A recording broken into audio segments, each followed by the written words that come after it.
Hello বন্ধুরা, আজ আপনাদের সঙ্গে শেয়ার করব মাছের ডিমের বড়া।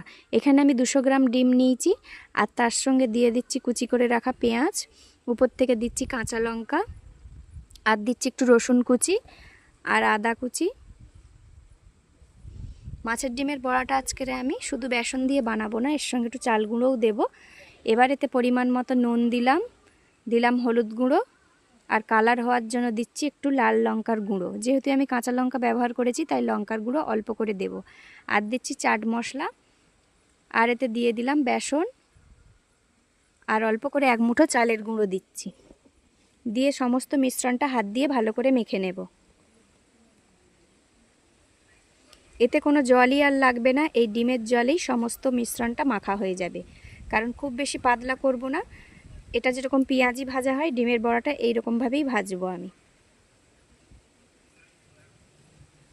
দেখুন কিভাবে আমি হাত দিয়ে সমস্ত মিশ্রণটা মেখে নিয়েছি। ঠিক ভালোভাবে মাখার পরে এই রকম দেখতে হয়েছে। মাখা হয়ে গেছে আমার। এবার কড়াটা উনুনে বসিয়ে তেল দিয়ে দিলাম। এখানে আমি সর্ষের তেল ব্যবহার করেছি, আপনারা চাইলে সাদা তেলেও ভাজতে পারেন। এবার একে একে বড়াগুলো পেঁয়াজির আকারে কড়ার মধ্যে দিয়ে দিচ্ছি।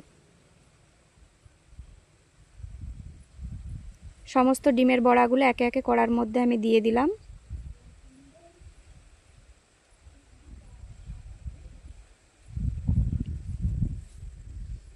এবার খুন্তি দিয়ে এপাশ ওপাশ আস্তে আস্তে উল্টে দেব। এক পিঠ গরম হয়ে আসলে আর এক পিঠ খুন্তি দিয়ে ভালো করে উল্টে দিতে হবে যাতে ভেঙে না যায়।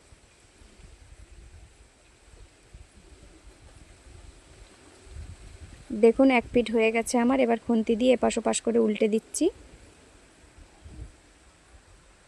ডিমের চপগুলো করতে খুব বেশি তেলও লাগে না, খুব অল্প তেলেই ডিমের চপগুলো ভাজা হয়ে যায়। দেখুন ডিমের চপগুলো এক পিঠ হয়ে গেছে, আর এক পিঠ আমি উল্টে দিচ্ছি। লাল লাল করে ডিমের চপগুলো ভাজা হয়ে গেলেই একদম ডিমের বড়া রেডি। মাছের ডিমের বড়া খেতে খুবই সুন্দর লাগে, আরও ডাল ভাতের সঙ্গে তো খুবই ভালো লাগবে। এবার আমি এগুলো নামিয়ে রেখে বাদবাকি বড়াগুলো ভেজে নেব। আজকের দুপুরে মেনুতে ছিল এই যে মাছের ডিমের বড়া, আর ছিল পেঁয়াজ দিয়ে মসুরের পাতলা ডাল, আর তার সঙ্গে আরও দুটো মেনু ছিল, সেটাও আপনাদের সঙ্গে শেয়ার করছি। মাছের ডিমের বড়ার সঙ্গে ছিল গরম গরম পটল ভাজা আর আলু ভাজা আর পেঁয়াজ দিয়ে মসুরের ডাল। কেমন লাগলো ভিডিওটা সবাই কমেন্টে জানিও, আর আমার পাশে থেকো। যারা আমার চ্যানেলে নতুন বন্ধু তারা চ্যানেলটিকে সাবস্ক্রাইব